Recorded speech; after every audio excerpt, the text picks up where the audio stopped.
Guys, അങ്ങനെ പുതിയൊരു വീഡിയോയിലേക്ക് എല്ലാവർക്കും സ്വാഗതം. ഞാൻ നേരത്തെ വീഡിയോയിൽ പറഞ്ഞ പോലെ ഇന്ന് പ്രാക്ടിക്കൽ ടെസ്റ്റിന് സംഭവിച്ച എല്ലാ കാര്യങ്ങളും നിങ്ങൾക്ക് വിശദമായിട്ട് പറഞ്ഞു തരികയാണ്. കാരണം നിങ്ങളുടെ പ്രാക്ടിക്കൽ എക്സാമിന് പോകുമ്പോൾ ഞാൻ ഈ പറയുന്ന കാര്യങ്ങൾ നിങ്ങളുടെ മനസ്സിലുണ്ടെങ്കിൽ നിങ്ങൾ എളുപ്പത്തിൽ പ്രാക്ടിക്കൽ എക്സാമും പാസ് ആകാനും കഴിയുന്നതാണ്. ഓക്കെ, സോ ഞാൻ ആദ്യം പറയാൻ ആഗ്രഹിക്കുന്നത് ഈ ടെസ്റ്റ് സെന്ററിനെ പറ്റിയാണ്. നമുക്കറിയാം ടെസ്റ്റ് ഷിഫ്റ്റ് എന്ന് പറയുന്ന ആപ്പ് ഉണ്ട്. ഈ ആപ്പ് വെച്ചിട്ടാണ് നമുക്ക് ഡേറ്റ് നേരത്തെ ഞാൻ എടുത്തത്. പല ആപ്പുകളും അവൈലബിൾ ആണ്. എൻ്റെ ഡ്രൈവിംഗ് ഇൻസ്ട്രക്ടർ എനിക്ക് പറഞ്ഞു തന്ന ആപ്പ് വെച്ചിട്ട് ഞാൻ പൈസ കൊടുത്തെങ്കിലും അത് വലിയ റെസ്പോൺസ് ഒന്നും എനിക്ക് തന്നില്ല. അങ്ങനെയാണ് എൻ്റെ ഒരു സുഹൃത്ത് ഈ ടെസ്റ്റ് ഷിഫ്റ്റ് എന്ന് പറയുന്ന ആപ്പ് പരിചയപ്പെടുത്തിയത്. ആ ആപ്പ് വളരെ നല്ലതായിരുന്നു. കാരണം ആകെയുള്ള വിഷയം 3-4 ദിവസത്തെ ഇപ്പുറമുള്ള ഡേറ്റുകളാണ് അവർ നമുക്ക് തരുന്നത്. അപ്പോൾ നമുക്ക് പെട്ടെന്ന് നമ്മുടെ ഷെഡ്യൂൾസ് ഒക്കെ റീപ്ലാൻ ചെയ്ത് ഈ ഡേറ്റ് എടുത്ത് പോകേണ്ടി വരും. അപ്പം ഞാൻ താമസിക്കുന്നത് മിൽട്ടൺ കീൻസിലാണ്. എനിക്ക് ഏറ്റവും അടുത്തുള്ള സെൻറ്റർ എന്ന് പറയുന്നത് ബ്ലെച്ച്ലി ആയിരുന്നു. ഞാൻ കൊടുത്തത് ബ്ലെച്ച്ലിയും ബെഡ്ഫോർഡും നോർത്ത് ആംപ്ടണും ആയിരുന്നു. ഞാൻ ഓപ്ഷൻസ് ആയിട്ട് കൊടുത്തത് ഈ ടെസ്റ്റ് ഷിഫ്റ്റ് ആപ്പിൽ. എന്നെ വിളിച്ചത് നോർത്ത് ആംപ്ടണിൽ നിന്നാണ്. 3 ദിവസത്തെ ഗ്യാപ്പ് ഉണ്ടായിരുന്നു. പെട്ടെന്ന് 3 ദിവസം കഴിഞ്ഞിട്ട് ടെസ്റ്റ്.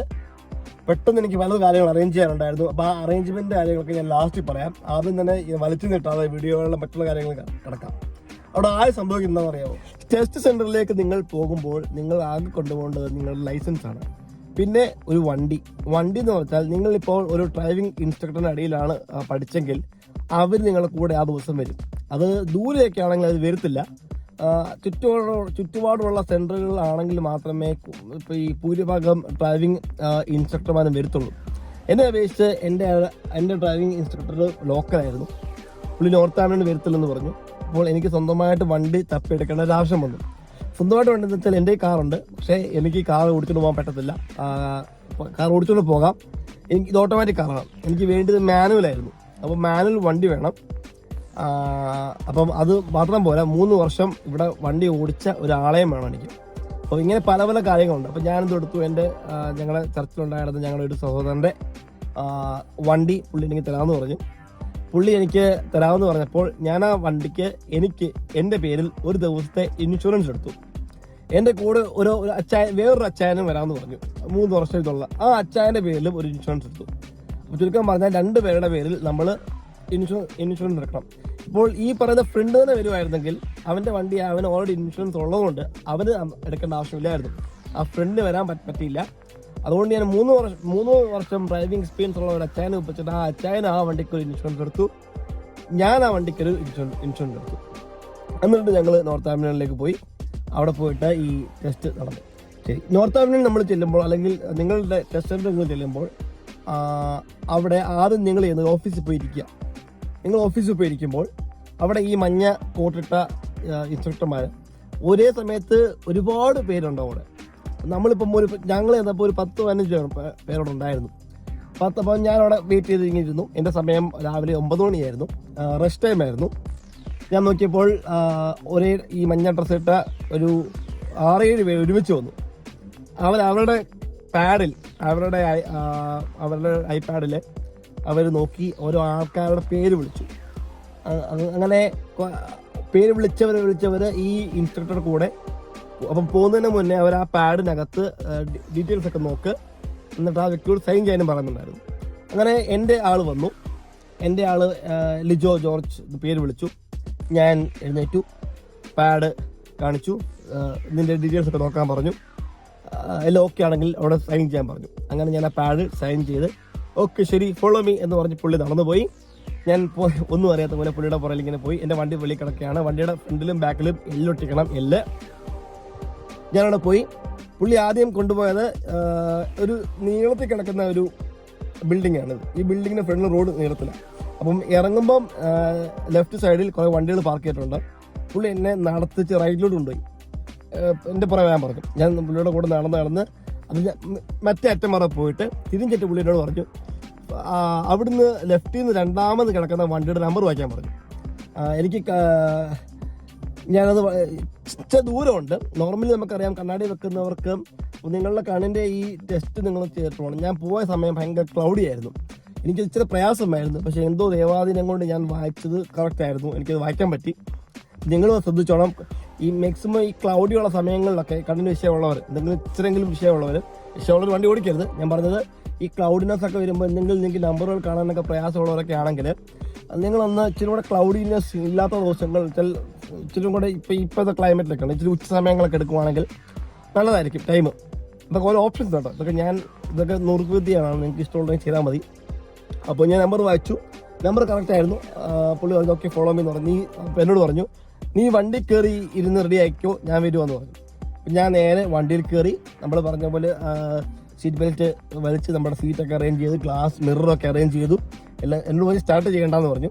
അപ്പോൾ ഞാൻ എല്ലാ കാര്യങ്ങളും റെഡിയാക്കി പുള്ളിയും കാത്തിരുന്നു. അപ്പോൾ ഈ സമയത്ത് ഡ്രൈവിംഗ് ഇൻസ്ട്രക്ടർ പുള്ളി എന്ത് ചെയ്യുന്നത് വെച്ചാൽ പുള്ളി വണ്ടിയുടെ ചുറ്റും നടന്നു, വണ്ടി ഇൻസ്പെക്ട് ചെയ്തു, ടയറിൻ്റെ മറ്റേ അളവ് നോക്കി. അത് കഴിഞ്ഞ് വണ്ടിയുടെ അതായത് വണ്ടി ആ പാരാമീറ്റേഴ്സ് എല്ലാം മീറ്റ് ചെയ്യുന്നുണ്ടോ എന്ന് അവർ വിശദമായിട്ട് നോക്കി. ഇത്രയും ചെയ്തതിന് ശേഷം പുള്ളി വണ്ടിക്കകത്ത് കയറി എൻ്റെ ഇപ്പുറത്തെ സീറ്റിൽ പുള്ളി ഇരുന്നു. ഇപ്പുറത്തെ സീറ്റിൽ പുള്ളി ഇരുന്നതിന് ശേഷം പുള്ളി ചോദിച്ചു നീ ഗ്ലാസ് കൊണ്ടുപോകണമെന്ന് ചോദിച്ചു. അതായത് നമ്മൾ സ്വന്തമായിട്ട് വണ്ടിയിൽ കൊണ്ടുപോകണമെങ്കിൽ ഗ്ലാസ് കൊണ്ടുപോകണം. അതായത് നമ്മൾ ഈ കാണുന്ന ബാക്ക് മിറർ ഉണ്ടല്ലോ, ഫ്രണ്ടിലോട്ടുള്ള ബാക്കിലോട്ടുള്ള മിറർ, അത് ഒരെണ്ണം ഒട്ടിക്കുന്ന ടൈപ്പ് നമ്മൾ ആമസോണിൽ നിന്ന് മേടിച്ചത് നമ്മുടെ കൂടെ കൊണ്ടുപോകണം. അതില്ലെങ്കിലും പ്രയാസപ്പെടേണ്ട, അവരുടെ കയ്യിലുണ്ട്, അവരത് ചർച്ച ചെയ്തോളും. നമ്മുടെ കയ്യിലുണ്ടെങ്കിൽ നല്ല കാര്യം. അപ്പോൾ നമ്മൾ ഈ ഡ്രൈവിംഗ് സ്കൂളിൻ്റെ വണ്ടി അല്ലാതെ നമ്മുടെ വണ്ടി കൊണ്ടുപോകുന്നതിൻ്റെ ഒരു ഡ്രോബാക്ക് എന്ന് വെച്ചാൽ അവർക്ക് ഭയങ്കര കോൺഫിഡൻറ്റ് എപ്പോഴും ഡ്രൈവിംഗ് സ്കൂളിൽ വണ്ടി. കാരണം ഈ ബ്രേക്കും കാര്യങ്ങളും അവരുടെ കയ്യിലുണ്ട്. സ്വന്തം വണ്ടിയാണെങ്കിൽ അവരുടെ കയ്യിലൊന്നുമില്ല, അവരുടെ ജീവൻ മൊത്തം നമ്മുടെ കയ്യിലാണ്. അതുകൊണ്ട് ആ ഒരു പേടി അവർക്കുണ്ടാകും. പക്ഷേ എങ്കിലും നമ്മളുടെ ഓടിക്കുന്ന ഒരു കോൺഫിഡൻസ് ആണ് അവരെ ധൈര്യമായിട്ട് നമ്മൾ പോയി ഇരുത്തുന്നത്. അപ്പോൾ ആ കാര്യം ശ്രദ്ധിക്കുക. ഒരു ബാക്ക് ഗ്ലാസ് കൊണ്ട്, അപ്പോൾ എന്തൊക്കെ പറഞ്ഞു, എൽബോർഡിനായിട്ട് ഞാൻ പറഞ്ഞു ഒരു ബാക്ക് ഗ്ലാസ്, അതായത് ഇവിടെ വെക്കുന്ന ഒരു ബാക്ക് മിറർ കൊണ്ടുപോകാൻ പറഞ്ഞു. അത് കൊണ്ടുപോയില്ലെങ്കിലും വിഷയമില്ല, അവരുടെ കയ്യിൽ സ്വന്തമായിട്ടുണ്ടാകും. ഞാൻ കൊണ്ടുപോയായിരുന്നു, എൻ്റെ ഒട്ടിയില്ല, പക്ഷെ എന്തായാലും അവരത് മേടിച്ച് ഒട്ടിച്ചു. അപ്പം അവിടെ വരെ ഒരു ലെവൽ. അതിനുശേഷം അദ്ദേഹം ഇപ്പം നിങ്ങൾ ചിന്തിക്കുക, അദ്ദേഹം എൻ്റെ ഇപ്പുറത്ത് സീറ്റിൽ ഇരിക്കുകയാണോ നിങ്ങൾ ചിന്തിക്കുക. പുള്ളി ആദ്യം ചെയ്തത് പുള്ളിയുടെ കയ്യിലുള്ള ഒരു സാറ്റലൈറ്റ് നാവിഗേഷൻ ഒരു സ്ക്രീനെ പുള്ളി കയ്യിൽ നിന്ന് എടുത്തിട്ട് എൻ്റെ ഡാഷ്ബോർഡിൽ പുള്ളി ഫിക്സ് ചെയ്ത് തന്നു. എന്നിട്ട് പുള്ളി എനിക്ക് മുഴുവനായിട്ട് ഇതൊന്ന് എക്സ്പ്ലെയിൻ ചെയ്ത് തന്നു. പറഞ്ഞു ഞാൻ നിന്നോട് പറഞ്ഞ പോലെ നീ കേൾക്കണം, ഞാൻ ലെഫ്റ്റിലോട്ട് സ്റ്റോപ്പ് ചെയ്യാൻ പറയുമ്പോൾ നീ ലെഫ്റ്റിലോട്ട് സ്റ്റോപ്പ് ചെയ്യണം, ഞാൻ റൈറ്റിലോട്ട് സ്റ്റോപ്പ് ചെയ്യാൻ പറയുമ്പോൾ നീ റൈറ്റിലോട്ട് സ്റ്റോപ്പ് ചെയ്യണം, ഞാൻ സ്റ്റോപ്പ് എന്ന് പറയും ഒക്കെ പുള്ളി പറഞ്ഞു. എന്നിട്ട് പുള്ളി പറഞ്ഞു ഇപ്പം നമ്മൾ ടെസ്റ്റ് ആരംഭിക്കാൻ പോവുകയാണ്. ആദ്യത്തെ ഒരു 15-20 മിനിറ്റോളം സാറ്റലൈറ്റ് നാവിഗേഷൻ വെച്ചിട്ട് നീ ഓടിച്ചോണം. അതായത് അത് ഈ സാറ്റലൈറ്റ് നാവിഗേഷൻ എങ്ങനെയാണോ കാണിക്കുന്നത് അങ്ങനെ വണ്ടി ഓടിച്ചാൽ മതി. അപ്പം ഈ ഒരു സെഷനിനകത്ത് നമ്മുടെ സംസാരങ്ങൾ വളരെ കുറവായിരിക്കും. പുള്ളി ഒന്നും നമ്മൾ പറയത്തില്ല. നമ്മൾ വണ്ടി ഓടിക്കുന്നത് എങ്ങനെയാണെന്ന് പുള്ളി ബാക്കിലോട്ട് ചാരിയിരുന്നു ഒബ്സർവ് ചെയ്യും. അങ്ങനെ ഞാൻ ഓൾറെഡി സീറ്റ് ബെൽറ്റ് ഇട്ടിട്ടുണ്ടായിരുന്നു. ഞാൻ മിററിന് 3 സൈഡും നോക്കി ഗിയർ ഇട്ട് നീങ്ങുന്നതിന് അവസാന നിമിഷമാണ് ഹാൻഡ് ബ്രേക്ക് വലിച്ച് താത്തത്. എന്നിട്ട് വണ്ടി റോഡിലേക്ക് ഇറക്കി. അപ്പം പ്രധാനപ്പെട്ട നിങ്ങൾ ശ്രദ്ധിക്കേണ്ട കാര്യം എന്ന് വെച്ച് കഴിഞ്ഞാൽ പുള്ളി ഒബ്സർവ് ചെയ്യുന്ന കാര്യം നിങ്ങളുടെ മിറർ ചെക്കിങ്. നിങ്ങൾ എന്തുമാത്രം മിറർ യൂസ് ചെയ്യുന്നുണ്ട്, എന്തുമാത്രം സയൻസ് യൂസ് ചെയ്യുന്നുണ്ട്. ഇൻഡിക്കേറ്റർ ഇട്ട് മാത്രമേ തിരിയാവൂ.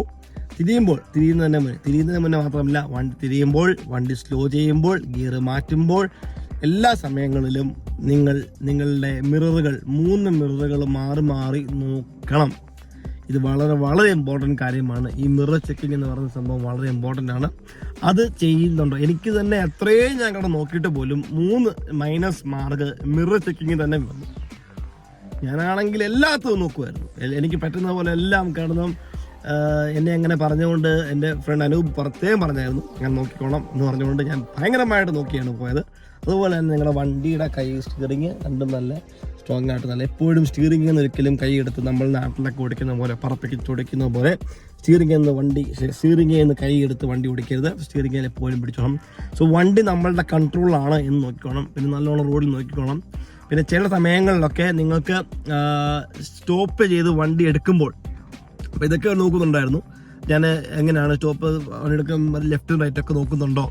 ചില സമയങ്ങളിലൊക്കെ വണ്ടി എടുക്കുമ്പോൾ ഞാൻ എൻ്റെ ഷോൾഡർ ചെക്ക് ചെയ്യുന്നുണ്ടോ. കാരണം ഷോൾഡർ എന്ന് വെച്ചാൽ നമ്മളുടെ ബ്ലൈൻഡ് സ്പോട്ടാണ്. അപ്പോൾ അവിടെയൊക്കെ നമ്മൾ കൃത്യമായിട്ട് ഇങ്ങനെ എത്തി നോക്കുന്നുണ്ടോ എന്നൊക്കെ അവർ നോക്കുന്നുണ്ടായിരുന്നു.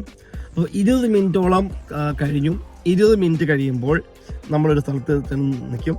അവിടുന്ന് നമ്മളെ അവർ അടുത്ത സെക്ഷൻ, അതായത് ഡ്രൈവിങ്ങിൻ്റെ അടുത്ത സെക്ഷൻ എന്ന് പറഞ്ഞാൽ മാനുവൽസ്, അതായത് ഒരു 3-4 കാര്യങ്ങൾ അവർ നമ്മളോട് പറയും, അത് നമ്മൾ ഓടുന്നതിനിടെ ചെയ്ത് കാണിക്കണം.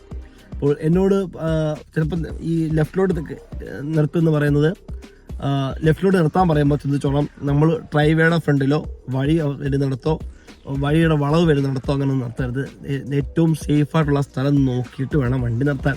നിർത്തുന്ന മുന്നേ നമ്മൾ എല്ലാ സൈഡിലും ഗ്ലാസ്സുകളെല്ലാം നോക്കി ഇൻഡിക്കേറ്റർ ഇട്ട് പയ്യെ എടുക്കാവും. അപ്പം അതെല്ലാം അവർ ചെക്ക് ചെയ്യും. അത് കഴിയുമ്പോൾ ചിലപ്പം എന്നോട് ലെഫ്റ്റിലോട്ട് നിർത്താൻ പറഞ്ഞു, റൈറ്റിലോട്ട് നിർത്താൻ പറഞ്ഞു.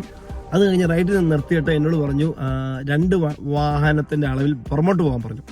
അതായത് നമ്മളാ നിർത്തിയേക്കുന്നത്. അപ്പോൾ അന്നേരവും ഈ പുറമോട്ട് പോകുമ്പോഴും ഞാൻ എൻ്റെ അത് എൻ്റെ ഒരു നെഗറ്റീവായിരുന്നു.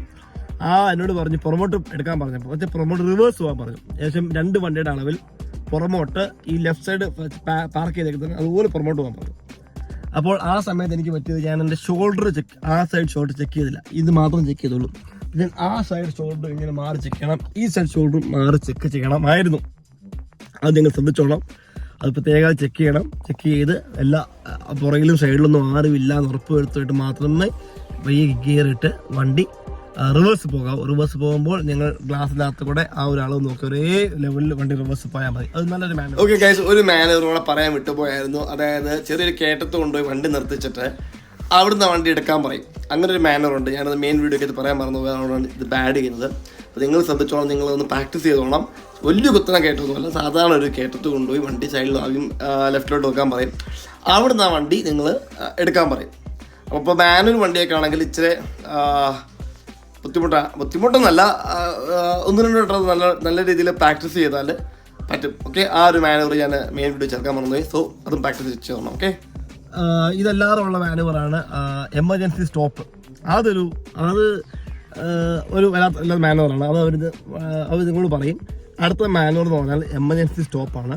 ഞാൻ നിന്നോട് സ്റ്റോപ്പ് എന്ന് പറയുമ്പോൾ നീ വണ്ടി നിർത്തണം, അത് നിന്നെ കൂടെ പറ്റുന്ന പോലെ നീ സഡൻ ബ്രേക്ക് ആയിട്ട് നിർത്തുന്നു പറയും. അപ്പം ഞാൻ തൊടുത്തു. ഇത് പറഞ്ഞപ്പോൾ തന്നെ ഞാൻ വണ്ടി സ്ലോ ആക്കി. എൻ്റെ ഓട്ടം ഞാനൊരു 20-30 മൈലിനപ്പുറം വണ്ടി ഓടിക്കുന്നേ ഇല്ല, പയ്യാണ് ഓടിക്കുന്നത്. പുള്ളിനോട് പറഞ്ഞു, നീ നോർമലി ഓടിക്കുന്ന പോലെ ഓടിക്കാൻ പറഞ്ഞു. ഈ റോഡിൻ്റെ സ്പീഡ് എത്രയാണോ ആ സ്പീഡിൽ ഓടിക്കാൻ പറഞ്ഞു. അപ്പം എനിക്ക് തോന്നുന്ന റോഡിൻ്റെ സ്പീഡ് എങ്ങാണ്ട് 40 എങ്ങാണ്ടായിരുന്നു തോന്നുന്നു, 30-40 എങ്ങാണ്ടായിരുന്നു. ഞാൻ ആ നോർമൽ സ്പീഡിൽ തന്നെ വണ്ടി ഓടിച്ചിട്ട്, അപ്പം പുള്ളി ഇത് പറഞ്ഞുകൊണ്ട് നമ്മൾ മെൻ്റലി പ്രിപ്പയർഡ് ആയിരിക്കണം. എന്നിട്ട് സ്റ്റോപ്പ് പറഞ്ഞപ്പോൾ ഞാൻ സഡൻ ബ്രേക്ക് ചവിട്ടി, വണ്ടി നിന്നു. അപ്പോൾ വണ്ടി നിൽക്കുമ്പോൾ വണ്ടി ഓഫായി പോകരുത്. അപ്പം അത് പ്രാക്ടീസ് ചെയ്തോളാം. എസ്പെഷ്യലി മാനുവൽ വണ്ടിയൊക്കെ ആണെങ്കിൽ നിങ്ങൾക്കറിയാം, അങ്ങനെ സഡൻ ബ്രേക്ക് ചവിട്ടുമ്പോൾ വണ്ടി ഓഫായി പോകാനുള്ള സാധ്യതകളുണ്ട്. അപ്പോൾ അതൊന്നും നല്ലോണം ഒന്ന് പരിശീലിച്ചേക്കണം. പിന്നെയുള്ള പാരലൽ പാർക്കിംഗ്. എനിക്ക് പാരലൽ പാർക്കിംഗ് ഇല്ലായിരുന്നു കേട്ടോ, പക്ഷേ എൻ്റെ ഫ്രണ്ട്സിനൊക്കെ പാരലൽ പാർക്കിംഗ് ഉണ്ടായിരുന്നു. അത് നിങ്ങളുടെ വണ്ടി നല്ലോണം ചെയ്ത് പഠിക്കണം. അത് എനിക്കില്ലായിരുന്നു, പക്ഷെ നിങ്ങൾക്കത് വന്നത്. ഹലോ ഗായ്സ്, ഇത് എഡിറ്റ് ചെയ്തപ്പോഴാണ് ഒരു പ്രധാനപ്പെട്ട കാര്യം പറയാൻ ഞാൻ വിട്ടുപോയത്. പാരലൽ പാർക്കിംഗ് ഇപ്പം ഞാൻ ഫോട്ടോ കാണിച്ച പോലെ അല്ല. ശരിക്കും പറഞ്ഞാൽ 2 വണ്ടിയുടെ ഇടയിലല്ല ഇതിൻ്റെ പാർക്കിങ്, മറിച്ച് ഒരു വണ്ടിയുടെ ബാക്കിലായിരിക്കും. അതായത് നമുക്ക് ഒത്തിരി പേടിക്കാനില്ല. 2 വണ്ടിയുടെ ഗ്യാപ്പിൽ ഇടയിൽ കൊണ്ട് പാർക്ക് ചെയ്യാമെന്ന് ഇവിടെ പറയത്തില്ല. ഇവിടെ ഒരു വണ്ടിയുടെ ബാക്കിൽ പാരലായിട്ട് പാർക്ക് ചെയ്യാനാണ് ഇവിടെ പറയുന്നത്. ഓക്കെ, അതുകൊണ്ട് ആ ടെൻഷൻ വേണ്ട. ഓക്കെ, എഡിറ്റ് ചെയ്തപ്പോൾ കണ്ടു, അതുകൊണ്ടാണ് പെട്ടെന്ന് എക്സ്ട്രാ വീഡിയോ ഇടുന്നത്. ഓക്കെ, ബാക്കി കാണുക. അതുപോലെ തന്നെ പറയാനുള്ളത്, ഈ ടെസ്റ്റ് റൂട്ട് എന്ന് വെച്ച് കഴിഞ്ഞാൽ പലർക്കും പല റൂട്ടായിരിക്കും. ഇപ്പം നോർത്ത് ആംപ്ടൺ എന്ന് പറഞ്ഞ സ്ഥലത്ത് തന്നെ 12-13 ടെസ്റ്റ് റൂട്ടുകളുണ്ട്. അപ്പോൾ നിങ്ങളുടെ ഫ്രണ്ടിന് കിട്ടുന്ന റോഡല്ലായിരിക്കും നിങ്ങൾക്ക് കിട്ടുന്നത്. അപ്പോൾ അതുകൊണ്ട് നിങ്ങൾ ഒരാൾ പറഞ്ഞ് വെച്ചിട്ട് കാണാൻ പഠിച്ചിട്ട് പോകുന്നത് നടക്കത്തില്ല. നമ്മളുടെ യൂട്യൂബിൽ നോക്കിക്കഴിഞ്ഞാൽ നോർത്ത് ആംപ്ടണിലെ ഇപ്പം ചില ടെസ്റ്റ് റൂട്ടുകളൊക്കെ ഇതിനകത്ത് തന്നെ കാണും. അതൊക്കെ നിങ്ങൾക്ക് വേണമെങ്കിൽ നോക്കാം. പക്ഷെ അതുകൊണ്ട് വലിയ പ്രയോജനമൊന്നുമില്ല. കാരണം വഴിയല്ല പ്രശ്നം, ആ സാഹചര്യങ്ങളാണ് പ്രശ്നം. ഇപ്പം ഞാൻ പോയ സമയം ഒരു 9-10 ഇടയിലായിരുന്നു. റോഡൊക്കെ ഭയങ്കര ലൈവായിരുന്നു. ഇഷ്ടംപോലെ വണ്ടികളുണ്ടായിരുന്നു. റൗണ്ട് ബോട്ടൊക്കെ വരുമ്പോൾ പ്രത്യേകം അവർ നോക്കുന്നുണ്ടായിരുന്നു എങ്ങനെ അത് മാനേജ് ചെയ്യുന്നു. 2 വട്ടം വണ്ടി എൻ്റെ നിന്ന് പോയി, പല സാഹചര്യങ്ങളുണ്ടായി. പക്ഷേ എങ്കിലും അതെല്ലാം സർപ്പാസ് ചെയ്യാൻ എനിക്ക് സാധിച്ചു. എല്ലാം ദൈവത്തിൻ്റെ കരുതലാണ് കേട്ടോ, വേറൊന്നുമല്ല. അപ്പം നിങ്ങളും ഇപ്പം ഇത്രയും കാര്യങ്ങളാണ് എനിക്ക് പ്രധാനമായിട്ട് പറയാനുള്ളത്. എല്ലാം കഴിഞ്ഞ് ഇപ്പം ചില സമയങ്ങൾ എൻ്റെ 1-2 ഫ്രണ്ട്സ് പറഞ്ഞാൽ അവസാന നിമിഷം ഇതുപോലെ നെഗറ്റീവ് അടിച്ചവരുണ്ട്. കുറേ -15 മൈനസ് പോയിന്റുകൾ നമുക്ക് വരാം. പക്ഷെ പോസിറ്റീവ് പോയിന്റ് ഒരെണ്ണം വന്നാൽ മതി, നമ്മുടെ കളി തീരും.